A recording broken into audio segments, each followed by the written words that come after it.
नमस्कार मित्रांनो, आजच्या व्हिडिओमध्ये आपण बघणार आहोत संजय गांधी निराधार योजनेबद्दल अत्यंत महत्त्वाची माहिती व आपण बघणार आहोत की याची जे रक्कम आहे ती कधीपर्यंत आपल्या खात्यामध्ये जमा होऊ शकतात व याचा काही तारीख आलेली आहे की नाही याबद्दल संपूर्ण माहिती.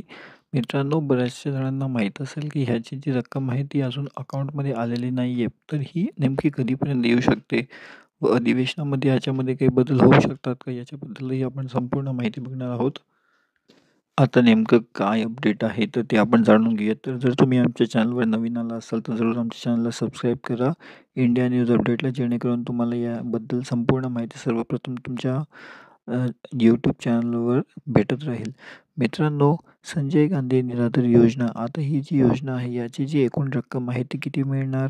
जर तुम्हाला माहीत असेल की लाडकी बहीण योजनेचे जे पैसे होते ते बऱ्याचशा जणांना 3 किंवा 4 महिन्याचे एकत्रसुद्धा जमा झाले होते त्यांच्या खात्यामध्ये.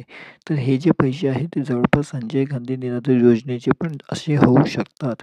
याचा अर्थ असा होतो की ज्यांना समजा 2-3 महिन्याचे असूनही पेन्शनची रक्कम आलेली नसेल, त्यांना सर्वांना एकत्रित ती रक्कम येऊ शकतात.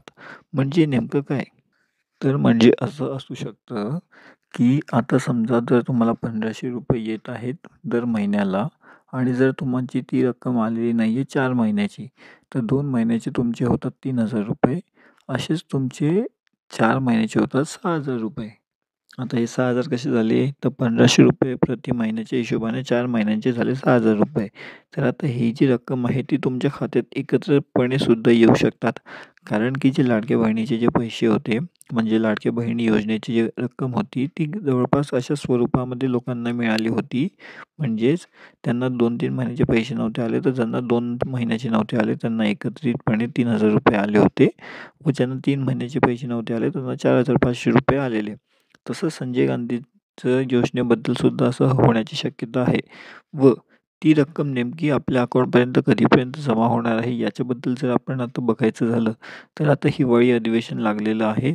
तुम्हाला सर्वांना माहीतच असेल की हिवाळी अधिवेशन जे चालू झालेलं आहे व त्यामध्ये आपल्याला नेमकी कोणत्या तारखेला येऊ शकतात किंवा याबद्दल काही निर्णय घेतला जाऊ शकतो का? याच्याबद्दल संपूर्ण माहिती मिळेलच. मित्रांनो, जर तुम्हाला हा खूप महत्त्वाचा व्हिडिओ आवडला असेल तर जरूर या व्हिडिओला शेअर करा जास्तीत जास्त, जेणेकरून बऱ्याचशा जणांना कळेल की नेमके हे कशा स्वरूपात आपल्याला मिळण्याची शक्यता आहे. व जर तुम्हाला हा व्हिडिओ आवडला नक्की आमच्या चॅनलला सबस्क्राईब करा आणि ह्या व्हिडिओला भरपूर शेअर करा, लाईक करा व खाली कमेंट करून सांगा पण, की जेणेकरून ह्याच्याबद्दल पुढचं जे हिवाळी अधिवेशन जे होणार आहे त्याच्यामध्ये काही निर्णय घेतला गेला तर ते आम्ही आमच्या चॅनलवर सर्वप्रथम तुम्हाला सांगणार आहोत. तर तो व्हिडिओ बघायचा असेल तर या चॅनलला सबस्क्राईब करून ठेवा इंडिया न्यूज अपडेटला.